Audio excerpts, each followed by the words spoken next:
This episode is brought to you by Muntins Malts, a company that is passionate about providing premium malts to brewers worldwide. For over a century, Muntins has been a leading supplier of brewing and distilling malts, offering the finest British malted barley on the market. You can experience the difference Muntins offers by joining a recipe receiving tier of our Trub Club, because every kit that ships out now includes premium Muntins malt. You know, we've known the Muntins crew for a long time, and I can tell you, friend, you're going to love brewing with their grains. Ask your local supply shop to carry Muntins malts, or homebrewers can join our Trub Club at homebrewhappyhour.com/club, be a part of the community, and come brew with us. Thank you, Muntins, for supporting our efforts and homebrewers worldwide. Today's show is brought to you by Hopsterette.com. Grown in the esteemed Yakima Valley on the Pewterball family farm, Hopsterette.com offers the widest variety of hops available online at incredibly competitive pricing. It's simple. They grow hops, they sell hops, and they ship hops straight from their family-owned farm to your doorstep. Producing the highest quality hops is Hopsterette.com's passion, and they're proud to be an independent grower in the craft beer industry. Go to Hopsterette.com right now and get what you need to make your brew day better. That's Hopsterette.com. Today's show is brought to you by Imperial Yeast. You hear us gushing over Imperial Yeast all the time, and that's because their yeast performs for us in every batch that we brew. Imperial Yeast is adored by commercial breweries and home brewers alike. Their pitch-right pouches are jam-packed with over 200 billion fresh yeast cells, guaranteed to deliver flawless, fast fermentations every time. Imperial Yeast strains are grown by a team of pro brewers and home brewers who live to help other brewers learn more and ferment better.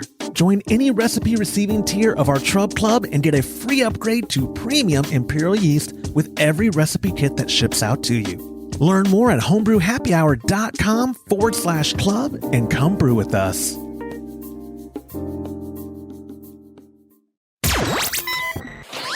Entertaining shows with content that spreads information and sparks discourse throughout the community. This is the Pearl Media Network. Shank size selection, calculating necessary yeast pitch rate, and sparging with under temperature water. This is Homebrew Happy Hour, episode 343.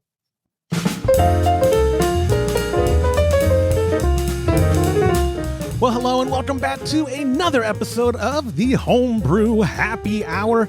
This is the show where we supply the answers to your homebrewing questions and discuss all things related to craft beer. And if you have a question you'd like us to discuss on a future episode, go to homebrewhappyhour.com, click on that submit a question link at the top of the page, or call it in. Be our best friend. Get yourself a $25 gift card when you use our hotline at 325-305. Right here is 6107. I'm one of your hosts, Joshua Stewman, joined as always by my co-host. First, down there beneath me, he is the director of operations at cmbecker.com, Mr. James Carlson. And over there on my right shoulder is the president and chief keg washer of kegconnection.com, Mr. Todd Burns. Gentlemen, how's it going? Oh, wait, y'all are unmuted, right? Okay, Todd, I can't hear Todd at all. Are you trolling me now, Todd? He muted it. James, is he trolling us? What is he doing? I can't hear him. Oh gosh. Yeah, don't change your mic settings or something. This is hilarious. We were having issues before we recorded, and then it seemed fine. And now you're not muted through Zoom, and I am not editing this out. James, how are you doing? I'm doing good. That's good. I love the hat. You know, I didn't take a Muntins hat. For people who are audio only listeners, he's wearing a very fashionable Muntins hat. I like it, and I didn't take it because I have like a rotation of 2 or 3 hats that I wear. And I thought it would be a crime to take a Muntins hat when I'm not going to wear it. When you take hats, you wear it. I see, like you'll go, you go through the LD Carlson. You had an LD Carlson for a while, which made sense with the last name and all. Imperial, I see that in your rotation all the time. Did you get a Hopster Happy Hour? CM Becker. Did you get a Hopsterette hat? What's that? Have you gotten a Hopsterette hat yet? No, it's Todd. We don't hear you. Yeah. Oh, okay. Yep. I would say, because I forget if I gave you one. They gave us a stack of them. Oh, yeah. Oh, Todd. No, that wouldn't have anything to do with your microphone, doofus. He can hear us, though. I have no idea. Is your mic on? Look, there's a switch on it. Is that if that's the reason why we can't hear him, that'd be the best. Oh, I'm gonna love that. If we don't get it resolved in the next 90 seconds, maybe we'll. Oh, it is on. Well, maybe try leaving the meeting and coming back in, and I will entertain the dozens of people watching this right now with James Carlson. So yeah, you can leave and hop back on. I'll let you back in. Anyways, moving on from the technical disaster this show is starting out to be. Small talk on here. Let's see. I don't actually have a ton. The alt pokal is coming up, my friends, and we're already at 30 registrations. We've had 30 people sign up, and 28 of them have already paid. I won't call anyone out by name, but 28 out of 30 have already paid. That's a pretty good stat. You can learn more at altpokal.com. That's altpokal.com. Registration link is there. The rules are there. It's going to be October 19th through the 21st. Registration is due at the end of this month, so August 31st, to be able to get your spot held and all that. And then, like I said, the judging and all that will happen. Hey, there's Todd. Look at that. So it was nothing. It was just a program, huh? Yeah. Must be. But you're here. Now you're below me. Look at that, Todd. You're below me. Anyway. Oh, he muted again. This is the best. Now we can't hear you. Go back to the microphone settings and uncheck yourself. That thing that. He's actually talking because I can hear him through the wall. I know, and we can't hear you, Todd. This is the. This is that's where I wish I would have put him on full screen right there. The look on his face of sincerity. He was saying something. Did he sound angry, James, through the wall? I could hear his voice, but couldn't tell what he was saying. That's fantastic. Anyways, let me go back to what I was talking about. Alt Pokal, that is the alt beer competition. Thank you to our wonderful sponsors, Munton's Malt, Hopsdirect.com, and of course our longest withstanding partners, Imperial Yeast, for providing premium ingredients. We sent an alt recipe out last month, and let me segue us to this month. Boom! A Comanche Moon. How about now? Ale. Hey, there's Todd. There, and it does sound great. Yeah. When he puts his headphones on, remind him we are talking about. Do you believe me now that this stuff is giving out? I do. I'm glad you figured it out, though. You know what, James? All I did was unplug everything and plug it back in. Well, when he had his headphones off, I should have told you when it's working, we should troll him and just be like, Todd, what? We don't hear you. Todd, we cannot hear you. But I'm not witty enough. Anyways, I'm talking about, there's the alt pokal. Talking about the Trub Club monthly recipe, a delicious Comanche Moon summer ale. It's actually Todd's recipe creation. Obviously, the kits are premium because they come with premium ingredients from our friends at Munton's, Hopsdirect, and Imperial. You can go to patreon.com/homebrew happy hour. Join a recipe receiving tier. Come brew this delicious Comanche Moon summer ale with us. Todd, it is like a pale or a blonde? What would you call the summer ale? Because it an is ale, just a pale ale. Yeah, not. It's not. I mean, it's. Yeah, I guess you call it a pale ale. If you have to put some kind of a label thing on it like that, it's a Comanche Moon summer. What is the name of it? Summer ale is what you called it. Just a summer ale. Yeah, but that's what it is. It's a summer ale. So that's one of my favorite beers. I love summer beers. Every year people come out with summer beers, and I love summer beers. Kind of like you like a light Kolsch every once in a while, and then when it gets to be winter, I like a dark, strong winter beer. And then I like different beers, different times of the year. I like Kolsch all year round, but you're right. When it gets colder, I then kind of switch to breakfast stout with the cigar. I'll drink breakfast stout any time of the year and Kolsch any time of the year. But anyway, yes, go to patreon.com/homebrew happy hour. Again, recipe receiving tiers. You're getting the delicious Comanche Moon summer ale.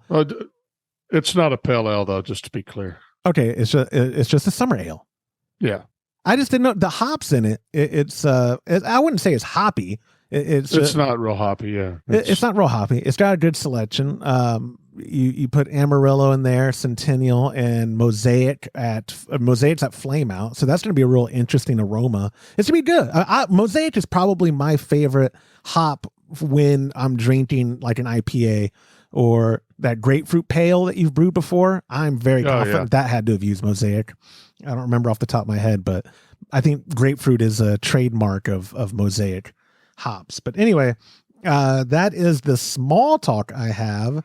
Unless y'all don't have anything to add, right? Nope. Okay, nope. Cool. We're flying. I say that it's like it's only the 10th minute. Look at that, man. Record time. Listen, we have people who listen and they're like, the small talk is like 35% of the show. And then you don't spend that much time doing questions. Unless the show. I so agree with those people too. You do. And now, what are you doing? You're going to keep talking? No. I'm just telling them. I'm just telling them. That's a good point. Yeah. Huh. Anyway. Okay. 10 minutes talking about question. how quick we went. I'm going to say, I'm going to spend 5 minutes talking about how quick I went through the first 10. Yeah. Yep, you should hear me. Never mind. All right. So with all that being said, it's time for listener feedback. It's a voicemail heavy show. First, I want to thank everyone sending in voicemails because a few weeks ago I did an oopsie again and deleted our archive of ones I hadn't downloaded yet, just what was on our Google Voice. So please keep sending in your voicemails, whether it's feedback or questions. We need them. We'd love to feature them. And I love giving away Todd's money because he did a $25 gift card when you send us a voicemail that I use on a future episode. And this week's listener feedback voicemail comes from our buddy Jeff from Florida, and it's about what we talked about last week, brewing with sparkling water. Hey, James, Todd, and the rest of the crew. This is Jeff from Florida, longtime caller, first-time listener. I'm calling in regards to some feedback about the gentleman that is storing his water in a keg. I know James often mentions a lot about the carbonic acid in the water, but I was just going to let you guys know carbonic acid's actually pretty weak as far as acid bonding goes. And in the presence of water, it really doesn't want to be carbonic acid. It dissociates really easily back into just carbon dioxide and water. So when you release the pressure and you get all the bubbles, once all the bubbles are gone, all the carbonic acid is gone. It only exists while the CO2 is dissolved in the water. So you don't have to worry about any potential off flavors from carbonic acid being left in your water if you're storing it in a keg under pressure and you do brew with sparkling water. Once you boil it and all that CO2 is out of solution, all the carbonic acid is gone. As for why he was keeping it under 15 psi, I heard Todd said that sounded a little weird. That is too low to be sparkling water for sure. My only thought is that perhaps he wanted to seat the lid on the keg and his regulator just happens to be set at 15 psi. So he just put it on there and set the pressure on it to keep the lid seated nice and tight. Anyway, I don't think that matters. I think he's safe to go ahead and brew with his sparkling water if he so chooses. In fact, if you put a mineral profile in it and made your own Topo Chico, you've already done your brewing salts, and you could possibly make a pretty good beer that way. So, guys, thanks for taking my feedback. I look forward to spending Todd's money, and I have a 4-tap keezer that I him and everybody desperately put V10s on, so look forward to 2, 3, 4, a lot more of these voicemails. Maybe we'll start our own kind of Marut Minute. Once again, this is Jeff from Florida. You guys have a good day.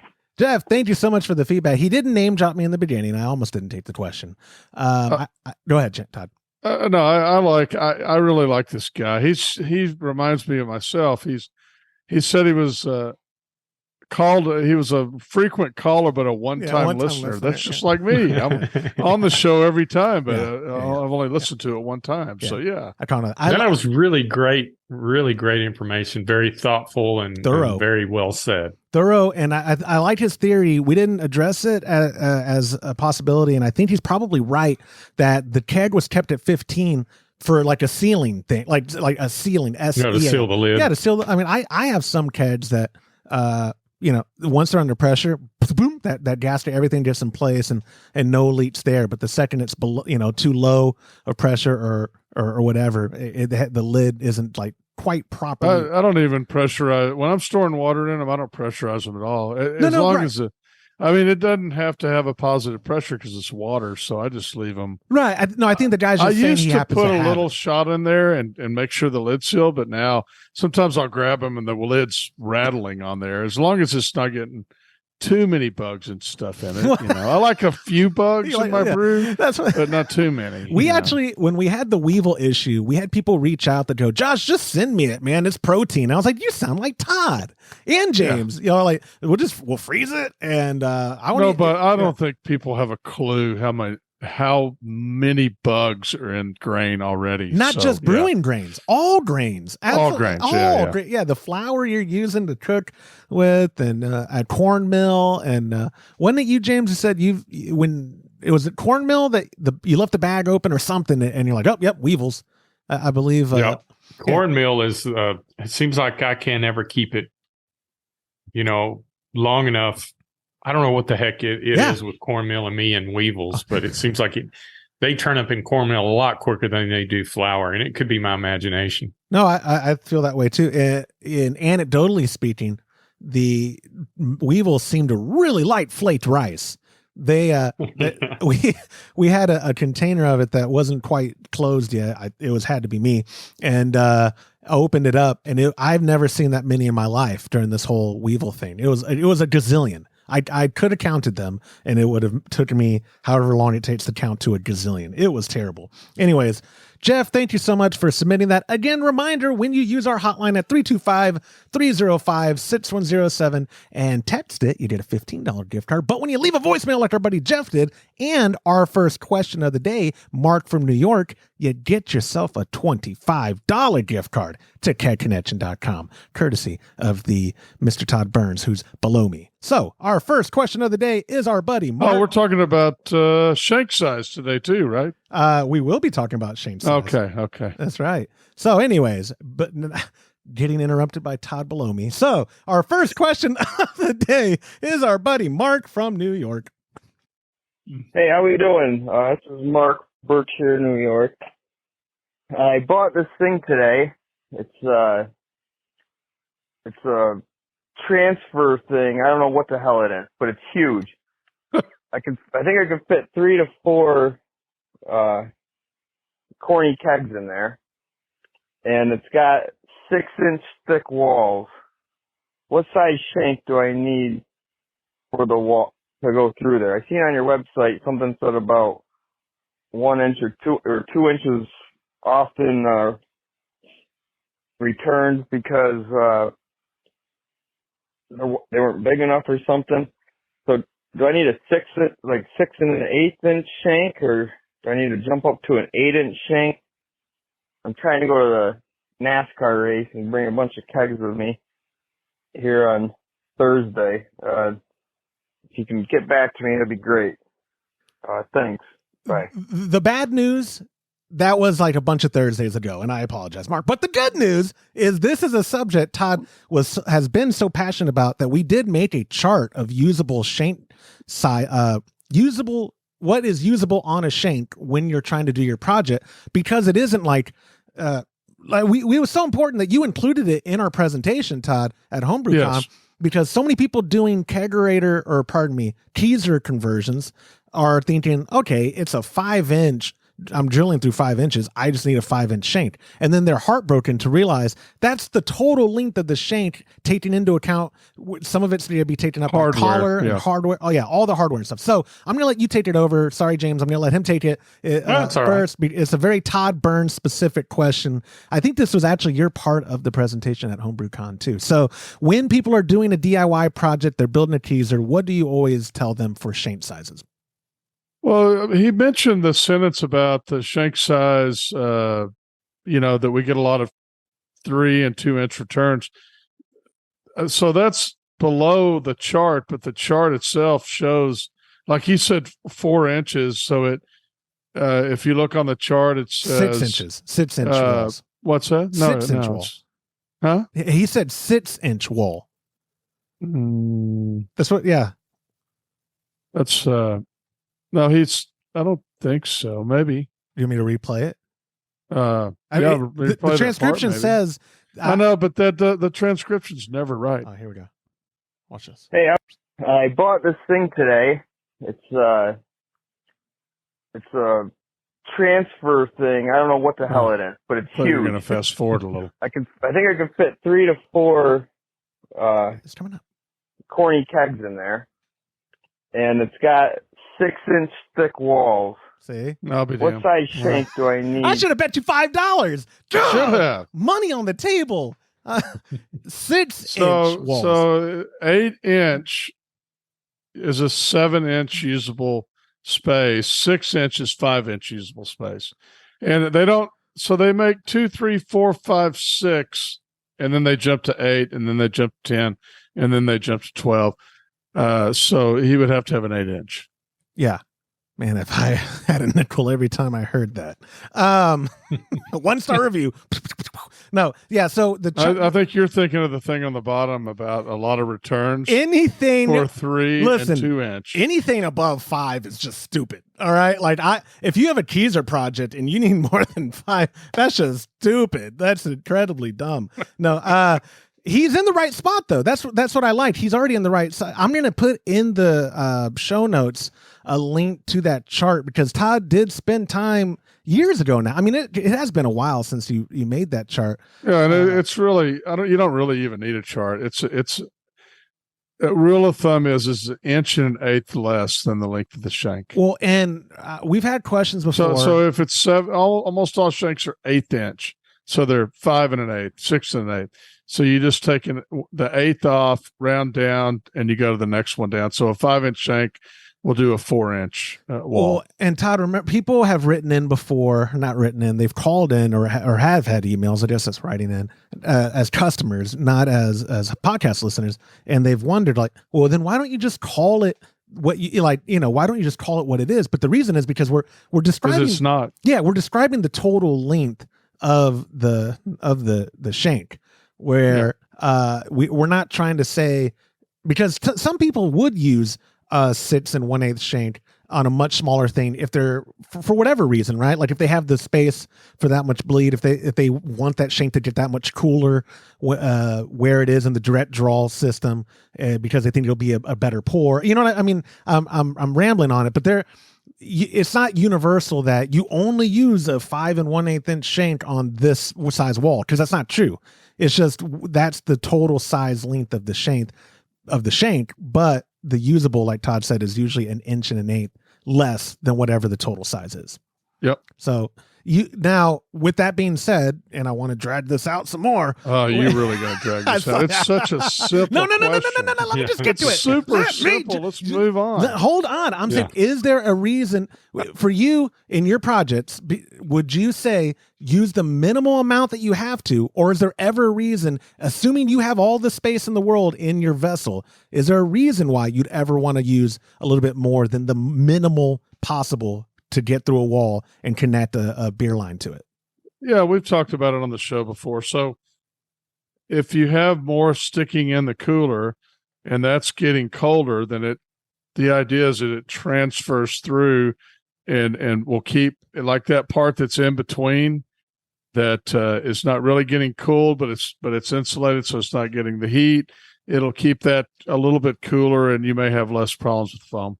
Exactly. I just wanted to get that out of you. I wasn't dragging it for nothing. People would go, well, I have the room. Should I do this? And I'd be like, we should have addressed it. I'm covering all angles, Todd. So anyways, yes, Mark from New York. I hope the NASCAR race went well. Hope your project, I want him to send us a photo of what this thing is because I liked his description. It's a transfer thing. I don't know what it is. I like that description, but send us a photo. He's going to send us a photo of his non-working system because he bought the wrong size shank because you didn't get back to him. NASCAR sucked that day. Everyone laughed at me. My shank was too small.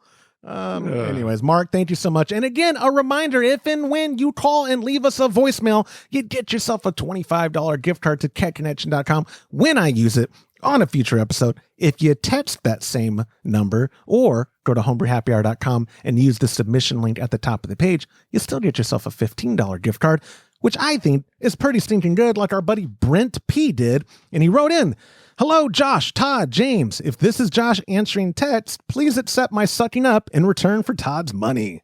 My question is about yeast calculation. Since listening to the podcast, I am a regular user of Imperial yeast, my brother.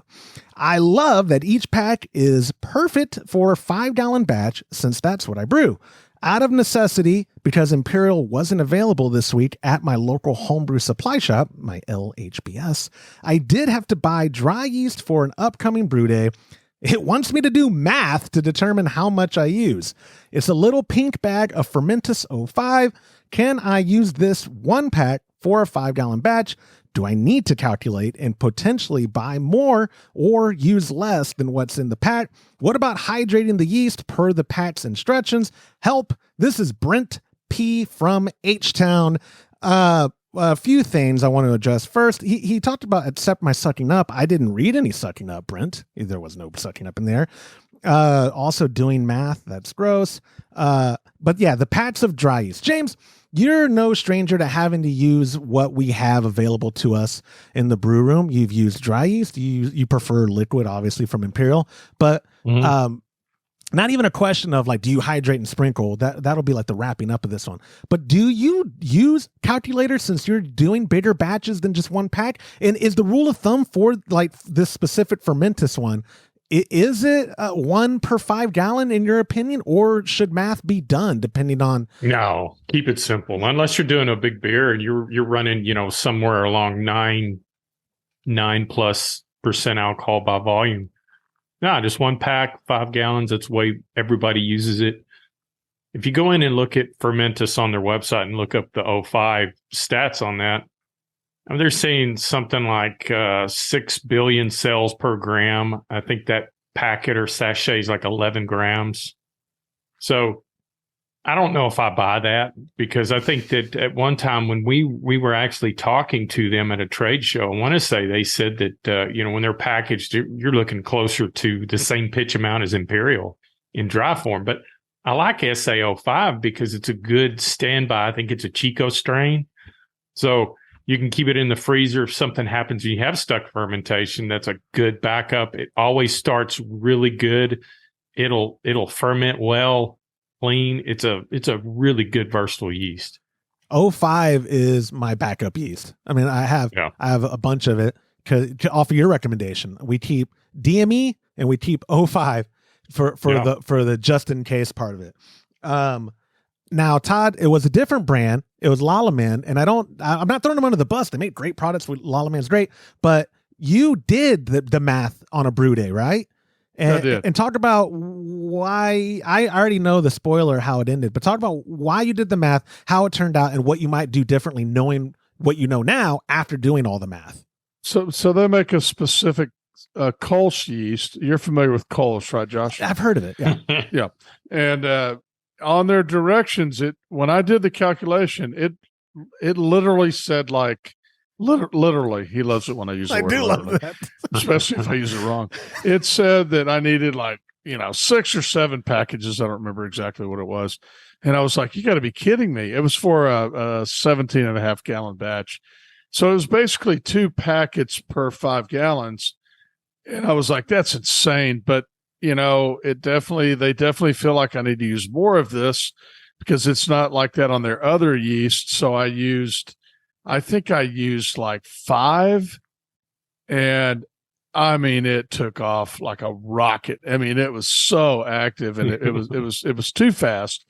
And I asked the guy at the last trade show that was at their booth about it, and he was like, I think you have your calculation wrong on your website. And he basically said, no, we all those calculations are carefully done. There's nothing wrong with it. So, Josh, you called me about this last weekend. I did. What happened? No, we're brewing this weekend. Well, you said you were brewing last week. No. We were going. So I didn't prior proper planning. I didn't do my job in my personal life, not just my professional life. I also dropped the ball in every component of life. But my pop and I are going to brew a batch of Kolsch. I took the ingredients from last time when I was up there, and whenever we got that Lala Man, y'all had sent me home with 3 pats of it or 2 pats of it. I have 3, so 3 pats of it at some point. And I got back because I couldn't get Imperial because I forgot to ask them to send me it. And we're brewing for Esther's celebration party because she'll be going on 4 years being tumor free. And that's coming up in September, but we got to brew now. So we're just getting our ducks in a row. Okay, Dad, we're going to brew here and you're going to do this and this. And oh yeah, the yeast, you want to try to get Dieter? No, let me call Todd. And what he thinks about if 3 pats is going to be enough. And I called you and you're like, I think 3 pats is going to be plenty for a 10-gallon batch of Kolsch. That's all that's happened so far. Yeah. So it'll be interesting for you to do that this weekend. And we'll see what happens. Yeah, and worst case. I mean, I think you could get by with 2 packs. Do you really? Yeah, I think so. Okay, so I don't even need to open that 3rd pack. Well, I mean, if you've got it, you might as well throw it in there. But I certainly don't think you need 6. Well, I certainly don't think you need 4 packs. Well, then here's another thing too, James. I'd love your input. My office is where I'm fermenting it because that's the most reliable place we have to get it in that range. And I'm gonna. What is the rule of thumb for HVAC? 30 degrees below what temps are, right? Like if it's 105 outside, 75 in theory is as low as I'm gonna get it down to. So it depends a lot on what kind of HVAC it's a split unit. On how, right? how many tons, how efficient it is, and SEER rating. Oh, okay. I thought that was just the universal. Okay, perfect. I bet you this is 144 some odd square foot office, and that is a unit that was meant for like a 2400 or I mean, I'll tell you this. Rob Bros, my friend, or he says that sometimes. He's got a walk-in cooler that's probably about the size of your office. Damn. And he uses that as a freezer. Oh. He can take it down to freezer temps. Okay. But that's because he's fooling the thermostat with that, what's that controller Inkbird. That we've been Coolbot? No. Oh, the Coolbot, the better. Yeah, that's so we know it can get a lot colder than that. That's not the question. The question is, on my split units, I can only turn them down to 75. Gotcha. So what can you turn yours down to? 60. Okay, I think it'll get colder than. Yeah. I think it'll get pretty cold. I say 60. It's pretty well insulated too, isn't it? Very well insulated. Okay, 64 is what it goes down to. Maybe mine's 65. I said 75. That seems too 75 is high. I bet high, it's 65. Yeah. But so what I was getting with it too. Let's assume, James, that I get it to 67 constantly. Let's say worst case scenario, it's going to be under pressure because we're going to use the either the fermenter king from Anvil or we're going to use the all rounder. In theory, it should be good, right? To go. Yeah, I don't. When I pressure ferment my lagers, I just pressure ferment them at room temp. I don't understand. The whole point of pressure fermenting is you don't have to get it down. Oh, yeah. With lagers, not a factor. Even with ales. Okay, I knew. Okay, yeah. Oh, okay. We're gonna. You could brew it at. You could do it at 80. Yeah. I don't. Maybe I'll. If you want the who's esters, gonna would have to do it out of pressure and at room temp to get the ester. The flavor I would do it. I would do it out of. I would not pressure ferment and do it at 65 and I would set the temperature down because I'm worried. I'm worried that you're not going to get as good of a flavor. Well, but I do know for sure that we're going to get a message about this next week from you Jonathan, know who. from Mr. Marut. He will. I'm just setting him up for the Marut minute. That's all I'm doing. I'm doing my job. Yeah. That batch I took to Homebrew Con was done at 65 under pressure, and I thought it turned out good. Yeah, it was good. Everybody loved it. It turned out in good. fact, your Kolsch and Todd's ESB was the hit. Yeah. Well, of what was Everybody loved consumed. it. Of what was consumed. The I don't know the feedback. I wasn't there for that. I just didn't have a lot to take back. And I say that. Yeah, lots of good Positive. feedback from both of that. Yeah. Some of the people who listen to the show made sure to give us crap individually with what they thought would bother us. They're like, "Oh, Josh, is this really true to style?" And then I punched them in the face. You know, who was I giving people $5 to, or I was joking about giving it to say about the clarity? Oh, about my clarity on my Pilsner. I'm sorry, dude. Yeah. I can't help myself. Anyways, back to Brent's question about the 05. First off, are those pink bags? Because I always thought they were red. My wife says I'm colorblind.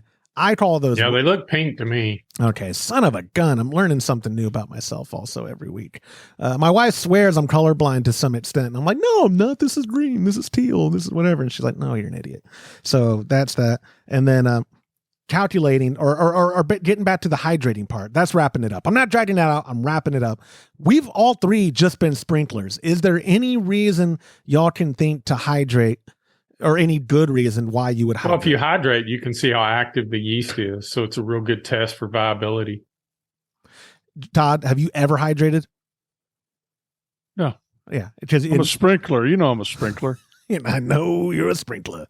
So, Brent, if you have any more follow-up, or if people listening have some feedback on this, you can get yourself a gift card when you leave a voicemail to 325-305-6107, or if you're watching at YouTube, after you smash that subscribe button and hit like and share this and help the algorithm, after you do all that stuff, leave a comment as well. It does help us, and not just with the algorithm and helping spread our show with minimal effort on your part, but it also helps me learn. What do you think about Brent's situation? So, moving on to our third and our final question. It's another voicemail. This week is from our buddy Nate from Arizona. Hey, what's up, Homebrew Happy Hour? Good morning, guys. Hope all three of you are doing good. Love the show. You guys got a great dynamic going on. This is Nate calling from high altitude Arizona in regards to a mashing question. I've been mashing my brews for a while. Still haven't upgraded past cooler brew systems. I have a pretty basic system. Only have so much temperature control over what I do. But my question is, I'm making some pretty good beers for my humble system, and I hit my temps pretty good when I'm mashing. Even if I'm doing some step mashing, sometimes I just add more boiling water and kind of do it some of the old paving ways and the old books, you know.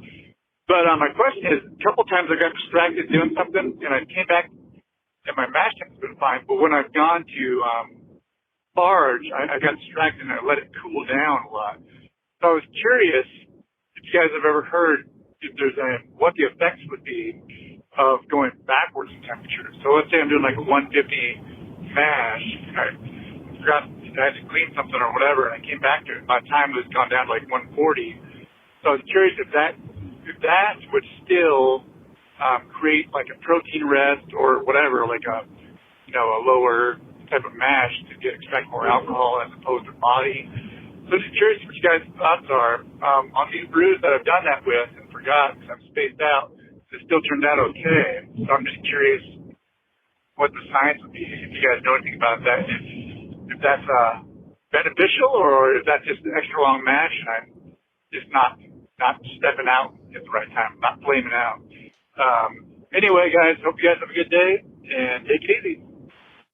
Nate, thank you. So great question. Now, correct me if I'm wrong, Mr. Carlson. The point of the Sparge is to get any residual sugars out. Like you're rinsing the grain. It's a rinse. It's just basically a sugar rinse for the brew pot, the bowl pot. So in a scenario where hypothetically you're brewing and it's time to Sparge, you're like, oh shoot, my Sparge water is below 170, whatever. What do you put? What is your Sparge water? 170? 170. Yeah, 170. Oh no, it's 140. would you agree it's better to leave that mash tun closed, get the water back up to temp, because now your mash tun's probably still holding. If he specifically said a cooler type system, and he said cooler brew. So let's say he's using the cooler brew we sell at catconnection.com. We've shown it on video before how well it holds temp over time. Yeah. Close it back up, get your sparge water back up to 170, and then sparge. Would you say that is the... Yeah, the purpose of the temperature is twofold. So Todd doesn't do a mash out, I do. The mash out, the only purpose of a mash out is to stop conversion or starch conversion into sugars. So if you got a recipe set up a certain way and you want the profile this way, then a lot of people will do a mash out just to stop it where you want it to be. And then 170 degrees sparge water, the reason why it's 170 degrees is it's optimal for rinsing the sugars without rinsing tannins. That's why you don't really want to go over that. As you get closer to 180 degrees, it'll start not only rinsing sugars from the grain, but also tannins, which can leave the beer a little bitter. You ever run into that before? But if you get into a situation where your sparge water is cooled down, don't sweat it. Take my advice, add enough boiling water to get it back up to 170 degrees, because that's going to help you get more efficiency or sugar efficiency from your mash and rinse those off the grain bed and get more sugar in the boil pot. He did say the batches turned out fine. Would you say they're going to be probably a little bit lower ABV because you're rinsing with cooler than your mash temp water was, and so at that point it is. Yeah, it definitely is possible, because like I said, the warmer water seems to rinse the sugars out better than cooler water. And then there's been times when I've done, I guess you would call it a batch brew or a batch sparge, where I didn't even do a sparge, but the most of the time I always do. Now, I may not always do a mash out, but definitely always do a sparge, because you're going to get as much as you can get off that grain bed. Even if you collect more wort than you want, you can always boil that down in the boil kettle. But it's not going to affect anything, because you got to remember too, the starch in that kernel has already converted into sugars. So it's not like after the conversion's already been done that it's going to come back into a protein rest. There's nothing left there for the protein rest to happen. You've already done the conversion. The sugar's been created. You just want to get it out of the grain bed and into the boil pot. Yeah, absolutely. Todd, I'm going to turn on my sales hat now. Would you say electric brewing, the benefit, like obviously on the brow tag, what you're doing, and we're going to do this Kolsch on our G40 from Grainfather. Would you say a benefit is having stable temperature control throughout that like y'all brewing on a brow tag, having your hot liquor tank, the temperature in it is always consistent to what you set it on? It is, yeah. And I do it a little bit modified. When I'm done, I let it run. I let it start to go up towards the very end, and I may let it, I don't do a total mash out, but I may let it get up to 160 or something like that. And then I turn it off and I let it get up. I let the sparge water get up to 170, and then I do the sparge. But on his question, I listened to it earlier and I listened to it again, and he kind of went back and forth a little bit. So I got the impression that he was not necessarily saying just the sparge, but that he let it fall on the mash towards the end. Oh, I can see that. Okay, yeah, I can see that. I think if it falls during the mash part of it, and maybe that's not what he meant, but people are going to wonder that anyway. Are you dragging this question out? No, I think he meant that it fell. I think he possibly meant it fell during the mash, towards the end of the mash, and then he was ready to do the sparge, and he's like, "Oh crap, it's way low, and we're going to do the sparge." I can see that. Okay. So if it happens during the mash, the problem that you could have, and James talks about this a lot, you get the longer sugars, and they're more consumable by the yeast. They're going to consume them faster, and I think what could happen is you could, at some point, you could get down to a temperature where you're starting to really thin out the beer. It's not going to have as much body. It's going to get thinner. Let's say, got down to 140 or even less, 135 or something like that. So what I would probably do is when I discovered that, I'd probably try to get some water boiling or something and try to bring it up as fast as I could, and then let it finish out for as long as I could to finish out. But whatever you did during that time, you've probably already produced that, and you're not going to change it. But I think in the end, you're going up and down and all around.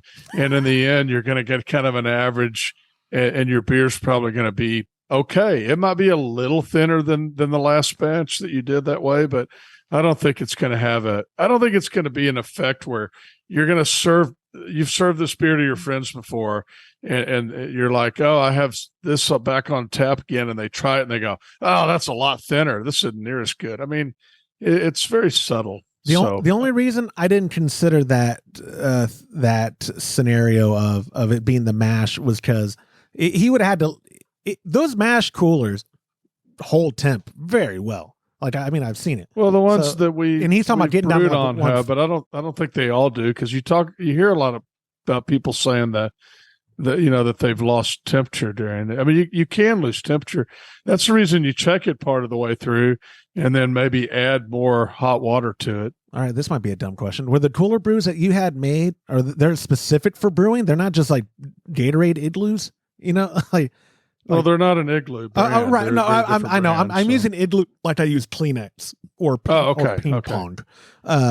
I just assumed that they were the same kind of coolers. Well, they're very insulated. They have a really thick insulation, and some of those coolers don't have as thick of an insulation.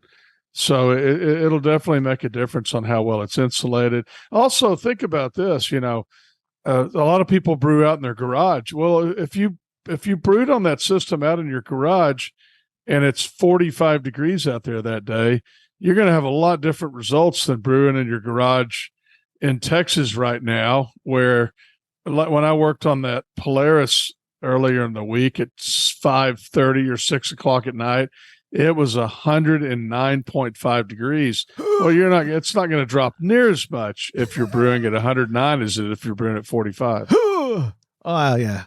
I'm reminded. That was bringing it back to me, because I'm a narcissist.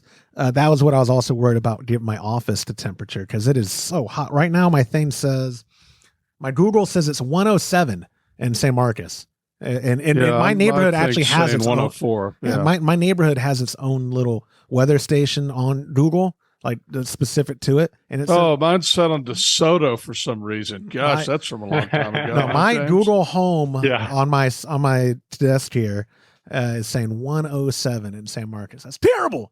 Yeah, it's saying it's 106 here right now. Yeah, that's miserable. But getting but tomorrow's going to be 109. Yay! Yeah. That's every day. Yeah, every day. And that you were talking to our German counterpart, Stefan, and talking about like, I think it gets cooler in the next 10 days. Yeah. You liar. No, it does. It gets cooler when they get here. It's cooling down when they get here. To 102 to 104. No, I told him I was like, we always talk in Celsius, and I was like, yeah, it's over 40 now, but it's dropping down to 38 when you get here. And he was like, 38 Celsius? Yeah. Oh my God, that's hot. When you look at European weather people, meteorologists, that's what they're called. When you look at they're above 35, they turn everything dark red. It's very doom and gloom on their green screen thing that they do. And I'm just like, oh, that's hilarious, because like ours would just be flames if they could. Well, and one thing, he's in Dusseldorf, so a lot of times people are probably listening going, what are y'all talking about? It's 104 degrees in Europe right now. Well, it is in Southern Europe, but in Dusseldorf, I think he said it was in Fahrenheit. I think he said it was 75 when we were talking to him the other day. That's nice. Right. That would But they have seen 40-degree weather there. Oh, they have. Yeah. And it freaks them out because they're just not used to that kind of heat. They're not. Mm-hmm. Yeah, they're not at all. No. I joked. That would be over 110 degrees here? Yeah, I don't know the conversion. I'm like our buddy Brent who wrote in. I don't want to do math. I refuse to do it. But yeah, 40 is hot and Celsius. But we're Americans and we don't do Celsius here. It's Fahrenheit. It's 107 right here. Fahrenheit. anyways, Nate, I think we covered his question. If you have more details, call him in or text me back, and we'll cover that on the future. But well, we covered both scenarios. So right, I'm saying though, good. like if he wants, if you could clarify which scenario he was referring to. But you're right, we covered it both. I'm not going to drag it out. When I don't drag it out, it was a pretty condensed episode. I'm proud of myself. Let me spend 2 minutes applauding myself, Todd, about how I didn't drag anything. Let's talk a lot about how we didn't drag it out today. Okay, Nate, thank you for calling in. Again, final reminder, when you call in, leave a voicemail that I use on a future episode of Homebrew Happy Hour, you get yourself a $25 gift card to kegconnection.com. Let me put it on the screen one more time. 325-305-6107. My friends, that's all I've got for y'all. I know it's been a busy day. I appreciate y'all taking the time to do the show this week. Todd, I'll be up there Monday. James is on vacation next week at the beach. Yay. You always volunteer to check in. Are you going to do that? I don't want to put you on the spot. Okay. You sure? Yeah. So Josh will be here to cover for James, because that's what we do around here. We cover for each other. Yeah, I'll be there a little bit. I'll be there. Yeah. Throw me under the bus. Yeah. Oh, nobody else to leave Tuesday. I forgot. I do. Yeah.